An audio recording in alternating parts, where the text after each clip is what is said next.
A paz do Senhor, meu querido e minha querida, tudo bem com você? Aqui estou eu mais um dia, Pastor Herman Temel, para darmos continuidade ao nosso plano anual de leitura da Bíblia. E hoje nós vamos ler mais dois capítulos da Bíblia, Mateus capítulo 16 e Marcos capítulo 8. Inclusive eu vou trazer aquela explicação da qual falei no vídeo de ontem. Mas antes disso, se você ainda não se inscreveu aqui no canal, inscreva-se. Me ajude assim a alcançar mais pessoas com a palavra de Deus, fazendo com que o canal cresça. Me ajuda muito também se você compartilhar e a curtir esse vídeo. Tudo isso dará engajamento ao canal e, mais uma vez, eu vou conseguir levar a palavra de Deus mais longe. Você, inclusive, que recebeu o link deste vídeo compartilhado de alguém, e ainda não assistiu os vídeos anteriores, é bem importante que você assista. Esse é um plano anual de leitura da Bíblia e é bem interessante que você assista desde o vídeo 1. Para isso, na descrição desse vídeo tem um link. Também aqui nos cards você tem o link, uma playlist completa. Bem, agora vamos orar e logo depois da oração faremos a nossa leitura de hoje. Feche seus olhos, curve a sua cabeça, é momento de oração. Senhor meu Deus e Pai Todo-Poderoso, é no nome santo e bendito do Teu amado Filho, Senhor Jesus, e estou aqui mais um dia, Deus, para ler a Tua palavra juntamente com cada um desses Teus filhos e filhas que estão fazendo esse plano anual de leitura da Bíblia. Eu te peço, Deus, em nome de Jesus, que venhamos aguardar esta palavra no nosso coração, venhamos, Senhor, com a Tua ajuda, a praticá-la a cada dia, andar segundo ela, andar na tua luz, na luz que é a tua palavra, lâmpada para os nossos pés. E que possamos ver assim prosperar o nosso caminho. Pai bendito, no nome de Jesus eu te peço que o Senhor venha também abençoar a vida de todos os teus filhos e filhas, cada homem, cada mulher que está fazendo esse plano de leitura. Abençoe a vida, a casa, o lar, a família dessa pessoa. Em nome de Jesus. Amém. Amém, amados? Vamos então para a leitura de hoje. Abra comigo Mateus capítulo 16.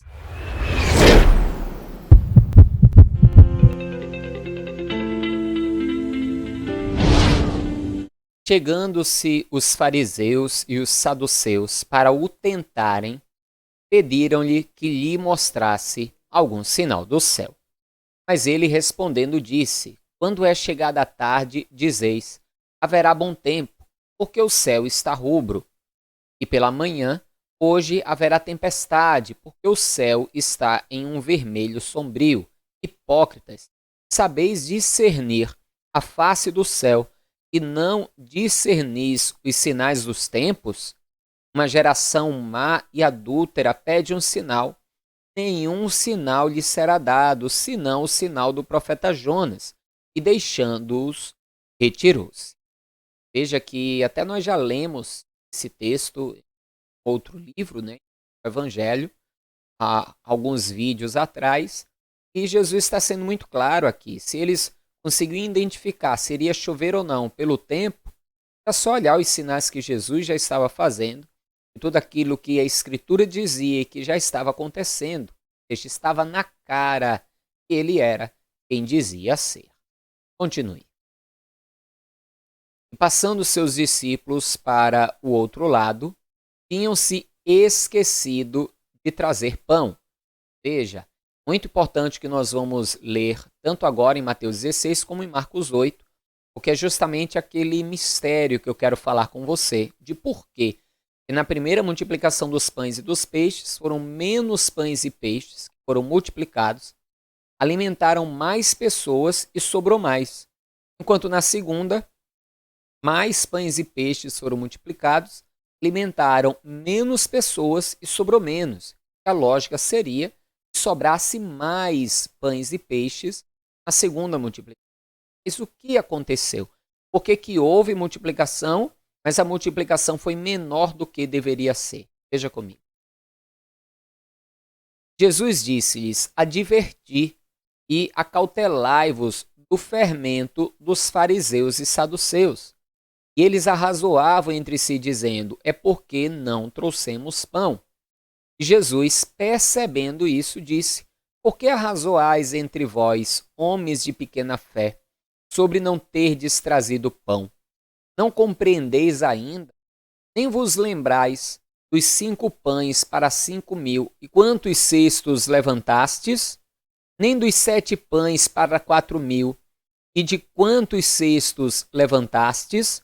Como não compreendestes que não vos falei a respeito do pão, mas que vos guardasseis do fermento dos fariseus e dos saduceus?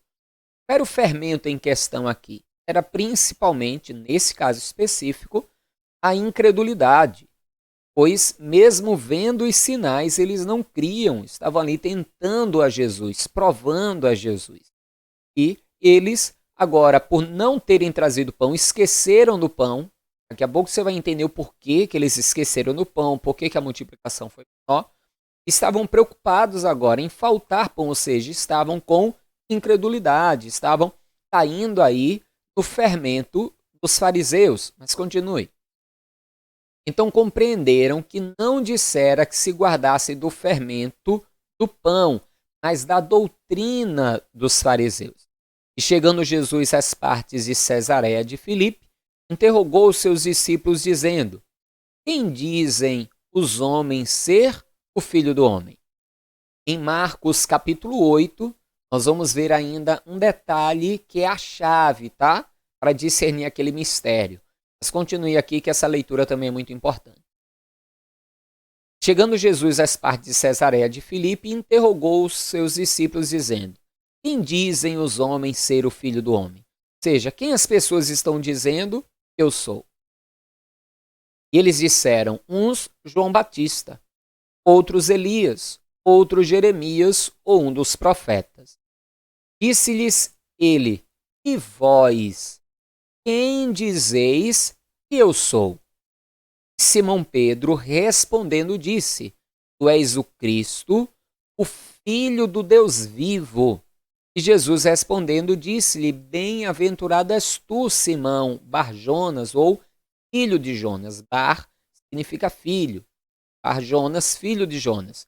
Porque tu não revelou a carne e o sangue, mas meu Pai que está no céu. Ou seja, Pedro recebeu aquilo como revelação de Deus, que Jesus era realmente o Filho de Deus. Ele era realmente o Cristo, Messias. Continue. E também eu te digo que tu és Pedro, e sobre esta pedra edificarei minha igreja, e as portas do inferno não prevalecerão contra ela. Diferente do que os católicos dizem, que a pedra sobre a qual a igreja foi edificada é Pedro, não é isso que está escrito aqui. Quando Jesus chama Pedro de pedra, ele usa uma palavra no grego que significa aqui pedaço de pedra ou pedra pequena. Ou até mesmo aqui, se você for ver alguma tradução ou algum original no hebraico, também ele vai usar uma palavra que se refere à pedra pequena. Já quando diz esta pedra, já fala da rocha, da pedra, com uma pedra maior. Então, quando Jesus diz sobre esta pedra edificarei a minha igreja, qual é a pedra? É a declaração de Pedro: tu és o Cristo. A igreja é edificada sobre a verdade de que Jesus é o Cristo. Ele então completa: e as portas do inferno não prevalecerão contra ela. E aqui eu tenho no meu canal 2 vídeos. Um que explica essa questão das portas do inferno no âmbito de batalha espiritual, e outra que explica esta questão aqui das portas do inferno numa relação à igreja, uma outra relação espiritual também. 2 interpretações e 2 entendimentos profundos sobre esse pequeno versículo, na verdade, sobre essa pequena declaração de Jesus: as portas do inferno não prevalecerão contra a igreja. Vou deixar no final deste vídeo os 2 vídeos afixados para que você possa, então, assistir, tá? Continue, porque ali você vai ter uma explicação mais completa e detalhada do que se eu explicar aqui. Continue. E eu te darei as chaves do reino dos céus. Aqui mais uma vez, né, as pessoas veem Pedro como um homem segurando as chaves para dizer quem vai entrar no reino do céu ou não. Na Bíblia, chaves significa autoridade, tá? Autoridade. As chaves, como está lá na palavra, que Jesus é aquele que tem a chave de Davi, que abre e ninguém fecha, fecha ninguém abre. É autoridade, ou seja, Pedro teria autoridade nas questões do reino, sendo ele, inclusive, aí um dos principais apóstolos e um dos pais da igreja. Continue. E eu te darei as chaves do reino dos céus. Jesus confirma que a autoridade. Tudo que ligares na terra será ligado no céu, e tudo que desligares na terra será desligado no céu. Então mandou aos seus discípulos que a ninguém dissessem que ele era Jesus Cristo. Veja que Jesus estava falando realmente de autoridade. Você ligar na terra, será ligado no céu. O que você desligar, será desligado. Ou seja, uma oração em concordância que Pedro fizesse com alguém, ligando na terra, seria ligado no céu e a coisa aconteceria. Algo que Pedro orasse para não acontecer, desligando aquilo na terra, também seria desligado no céu. Mais uma vez, nós vamos ver Jesus mandando eles não contarem ainda que ele é o Cristo. Mais uma vez, eu entendo que Jesus estava esperando o momento certo, o momento adequado para que essa mensagem lá fosse anunciada. Continue comigo a leitura. Então mandou aos seus discípulos que a ninguém dissessem que ele era o Cristo. Desde então começou Jesus a mostrar aos seus discípulos que convinha ir a Jerusalém e padecer muitas coisas dos anciãos, dos principais sacerdotes e dos escribas, ser morto e ressuscitar ao terceiro dia. Até aqui, esse momento, Jesus ainda não falava abertamente do seu sacrifício. Ele não falava abertamente aos discípulos de tudo que ele precisaria padecer para poder trazer, então, o perdão sobre a humanidade. Mas a partir daqui, a partir do momento que os discípulos têm a revelação de que ele é o Cristo, então Jesus vai começar aos poucos a explicar a eles, a revelar a eles tudo o que aconteceria. Continue. E Pedro, tomando-o de parte, começou a repreendê-lo, dizendo: Senhor, tem compaixão de ti, de modo nenhum te acontecerá isso. Quando Jesus então começou a contar ali aos discípulos tudo o que iria acontecer com ele, Pedro, até de certa forma, por amar o mestre, por não querer ver o mestre morrer e por não entender, vai chamá-lo à parte, isso humanamente falando, que nós vamos ver que tem uma questão espiritual aí. Vai chamá-lo à parte e vai repreender a Jesus. Já pensou? Alguém repreendendo a Jesus? É que Jesus tivesse misericórdia dele mesmo. Não passasse por tudo aquilo. Continue a leitura. Ele, porém, no caso Jesus, voltando-se, disse a Pedro: Para trás de mim, Satanás, e me serves de escândalo, porque não compreendes as coisas que são de Deus, mas só as que são dos homens. Veja que coisa, veja como o mundo espiritual é. Pedro acabou de ter uma revelação de Deus sobre quem é Jesus. Jesus então vai começar a conversar, a falar da sua obra, e Pedro então agora vai ser boca do diabo para falar com Jesus. E aí? Veja como, se a pessoa não vigiar, ela pode cair em uma cilada, uma arapuca do inimigo, levada pelos seus próprios sentimentos, pelos seus próprios desejos. Continue. Então disse Jesus aos seus discípulos: Se alguém quiser vir após mim, renuncie-se a si mesmo. Tome sobre si a sua cruz e siga-me. Infelizmente, boa parte dos pregadores de hoje em dia esqueceram desse texto, né? Estão pregando um evangelho mamão com açúcar, que não tem mais uma cruz a carregar, não tem mais um preço a pagar. A pessoa não precisa mais abrir mão de nada, porque Jesus já fez tudo por você. Você não precisa fazer mais nada, você é o tchucu-tchucu de Deus. Só que não é isso que o evangelho ensina. Tá? Cuidado. Cuidado com esse evangelho fácil, michuruco, esse evangelho do Paraguai aí que estão pregando. Continue a leitura.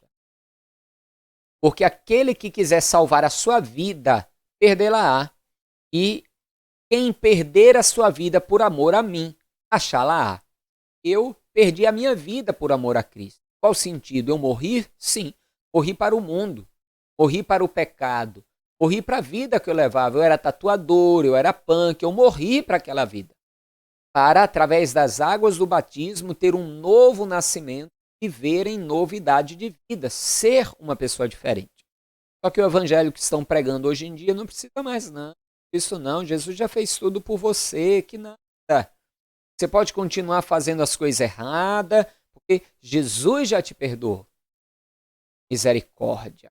Felizmente, muitos que hoje estão caminhando aí achando que estão indo para o céu, aquele dia a coisa vai ser feia. Continue. Porque aquele que quiser salvar a sua vida, perdê-la-á. E quem perder a sua vida por amor de mim, achá-la-á. Pois que proveita ao homem ganhar o mundo inteiro se perder a sua alma? O que dará o homem em recompensa da sua alma? Porque o Filho do Homem virá na glória de seu Pai com seus anjos, e então dará a cada um segundo as suas obras. Em verdade vos digo que alguns há dos que aqui estão que não provarão a morte, até que vejam vir o Filho do Homem no seu reino. Amém, amados? Então, veja que existe ainda um preço a pagar. O evangelho é amor, lógico, é amor e graça. Deus amou o mundo de tal maneira que enviou seu Filho para aquele que nele crê não pereça, mas tenha a vida eterna. Mas Jesus foi muito claro, aquele que me ama, guarda os meus mandamentos. Então, não adianta a pessoa dizer que ama Jesus, que é salva em Cristo, se ela não obedece à palavra, se ela não guarda a palavra, se ela não busca ser santa, como Deus é santo. Hein? Isso não está só no Antigo Testamento. Todo o Novo Testamento, a pregação de João Batista, de Jesus e dos discípulos é sobre arrependimento, sobre mudança de vida. Vou agora comigo para Marcos capítulo 8. Vamos discernir aquele mistério. Vai comigo. Naqueles dias, havendo uma grande multidão e não tendo o que comer, Jesus chamou a si os seus discípulos e disse-lhes: Tende compaixão da multidão, porque já há 3 dias que estão comigo e não têm o que comer. E se os deixar ir em jejum para suas casas, desfalecerão no caminho, porque alguns deles vieram de longe. E os seus discípulos responderam-lhe: De onde poderá alguém satisfazê-los de pão aqui no deserto? E perguntou-lhes: Quantos pães tendes? Presta atenção. Jesus está perguntando aos discípulos: Quantos pães tendes? Veja a resposta deles. E disseram-lhe 7. Anote, porque isso é a chave para o mistério. Continue. E ordenou à multidão que se assentasse no chão. E tomando os 7 pães, e tendo dado graças, partiu-os e deu-os aos seus discípulos, para que os pusessem diante deles, e puseram-nos diante da multidão. Tinham também alguns peixinhos, e tendo dado graças, ordenou que também lhes pusessem diante. Comeram e saciaram-se. Dos pedaços que sobejaram, levantaram 7 cestos. E os que comeram eram quase 4.000, e despediu-os. E entrando logo no barco com os seus discípulos, foi para as partes de Dalmanuta.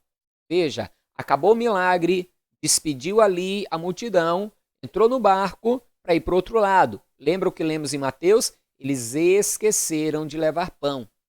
Na primeira multiplicação, o menino deu os pães. Então, de quem era direito os 12 cestos?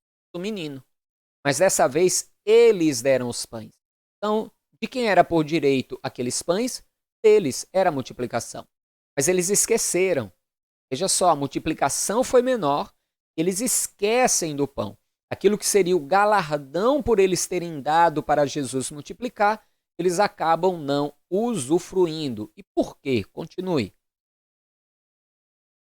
E saíram os fariseus e começaram a disputar com ele, pedindo-lhe para o tentarem um sinal do céu. E suspirando profundamente em seu espírito, disse: Por que pede essa geração um sinal? Em verdade vos digo que a esta geração não se dará sinal algum. E deixando-os, tornou a entrar no barco e foi para o outro lado. E eles se esqueceram de levar pão. Olha agora, no barco não tinham consigo senão um pão. Opa, olha só. Jesus, antes da multiplicação, perguntou a eles o quê? Quantos pães tendes? Foi que eles disseram 7. Ocorreu a multiplicação, eles alimentaram a multidão, voltaram para o barco e esqueceram de levar pão. E agora no barco tem o quê? Um pão. Aí eu pergunto, e onde surgiu este pão? Porque esse pão é a chave do mistério. Vou te dizer de onde surgiu. Das duas, uma. Das duas, uma. Ou quando Jesus perguntou ali aos discípulos, quantos pães tendes? Eles pensaram que tinha 7. Quando chegaram no barco, viram que tinha 8, mas levaram só os 7 e deixaram um lá, ou com medo de ficarem com fome, porque da outra vez os 12 cestos cheios acabou ficando ali para o menino, para a multidão. Então, alguém provavelmente foi no barco buscar, não sei qual dos discípulos, disseram que tinha 7. E cheguei aqui tem 8, bom, vou deixar um aqui, pelo menos fica de reserva, fica garantido para me comer depois. Ou, quando perguntaram quantos tinha, já falaram propositalmente um a menos. Eu não tenho como falar o que aconteceu. Mas é certo que não entregaram nas mãos de Jesus tudo aquilo que deveriam entregar. E o que aconteceu? A multiplicação foi menor. Esqueceram de levar os pães, não usufruíram daquilo que era direito deles e ainda vão levar em seguida uma bronca de Jesus por serem crédulos. Vamos ler a bronca. O que é que eu aprendo? Eu aprendo que sempre que você entrega para Jesus menos daquilo que você deveria entregar, quem fica no prejuízo é você. Sempre que você retém algo, achando que está ganhando com isso, você acaba no prejuízo.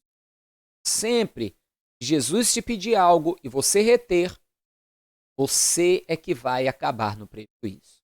Então não retenha nada daquilo que o Senhor pedir. Se o Senhor te pedir, entregue. E aí sim, não só a multiplicação vai ser maior, como você vai poder usufruir dela. Hein? Continue a leitura. E ordenou-lhes, dizendo: Olhai, guardai-vos do fermento dos fariseus e do fermento de Herodes. Arrazoavam entre si, dizendo: É porque não temos pão. E Jesus, conhecendo isso, disse-lhes: Para que arrazoais que não tendes pão? Não considerastes, nem compreendestes ainda? Tendes ainda o vosso coração endurecido? Tendo olhos não vedes, e tendo ouvidos não ouvis? E não vos lembrais, quando parti 5 pães entre os 5.000, quantos cestos cheios de pedaços levantastes? Disseram-lhe 12. E quando partiu os 7 entre os 4.000, quantos cestos cheios de pedaços levantastes? Disseram-lhe 7. E ele lhes disse: Como não entendeis ainda? Ou seja, como vocês não estão entendendo ainda o que aconteceu? Primeiro, que eu posso multiplicar pão. Vocês não têm falta de nada. Que pode entregar tudo na minha mão, que eu multiplico, que eu transformo, que eu faço o milagre acontecer. Como que vocês não entendem que tem alguma coisa errada aí nessa multiplicação? Então, eles não estavam conseguindo enxergar. Continue. E chegou a Betsaida e trouxeram-lhe um cego e rogaram-lhe que o tocasse. E tomando o cego pela mão, levou-o para fora da aldeia. E cuspindo-lhe nos olhos, impondo-lhe as mãos, perguntou-lhe se via alguma coisa. E, levantando eles os olhos, disse: Vejo os homens, pois os vejo como árvores que andam. Depois disso, tornou a pôr-lhes as mãos sobre os olhos e o fez olhar para cima. E ele ficou restaurado e viu a todos claramente. A princípio, parece que esse milagre Jesus não conseguiu fazer de primeira, né? Parece que Jesus precisou de 2 tentativas para conseguir fazer o milagre. Eu posso olhar por esse lado? Posso. Não há nada errado em olhar dessa forma. Só que eu acho meio estranho isso. Eu prefiro olhar com a outra visão. E qual visão?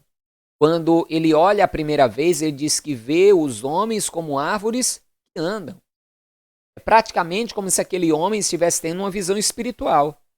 Porque a palavra de Deus diz que nós somos como árvores. E nós somos julgados pelos frutos que produzimos. Então, existem 2 formas aí de vislumbrar esse milagre. Mas o mais importante é que, no final das contas, o milagre aconteceu. Isso é para a sua vida também, não importa como, o que importa é que o milagre aconteça. Continue.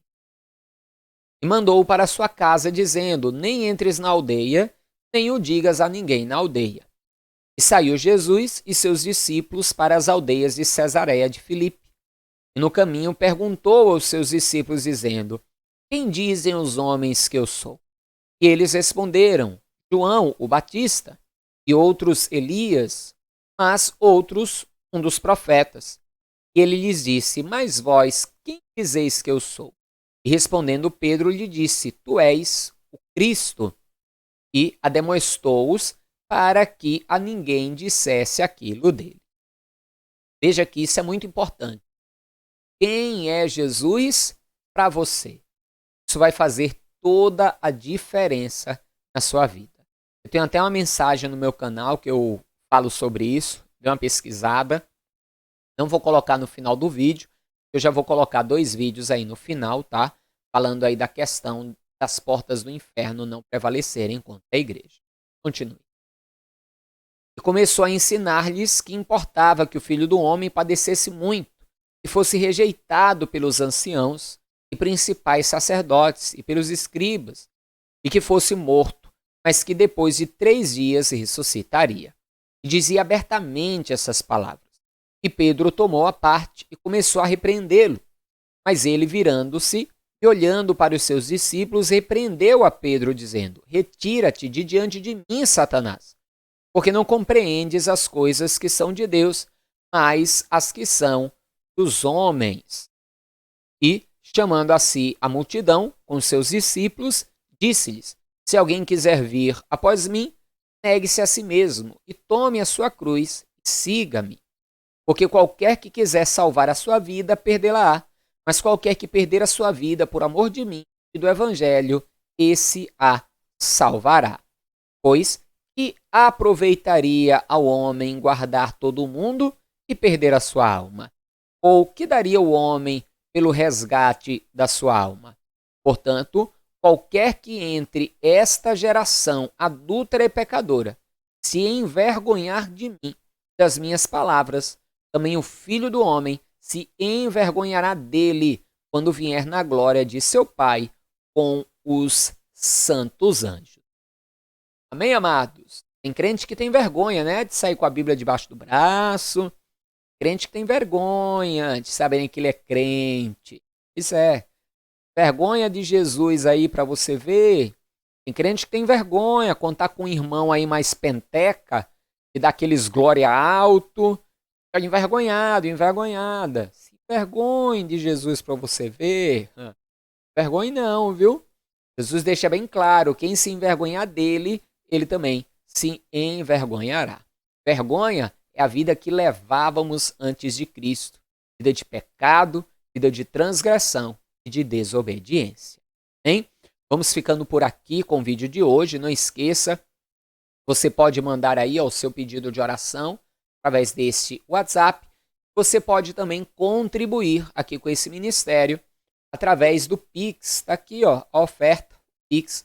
Você também pode contribuir, faça aí a sua oferta, nos ajude a continuar pregando o Evangelho. Não retenha aquilo que Deus tem mandado você entregar, tem mandado você dar. Hein? Até amanhã, a paz do Senhor. Forte abraço. Viva Ele. Viva Jesus.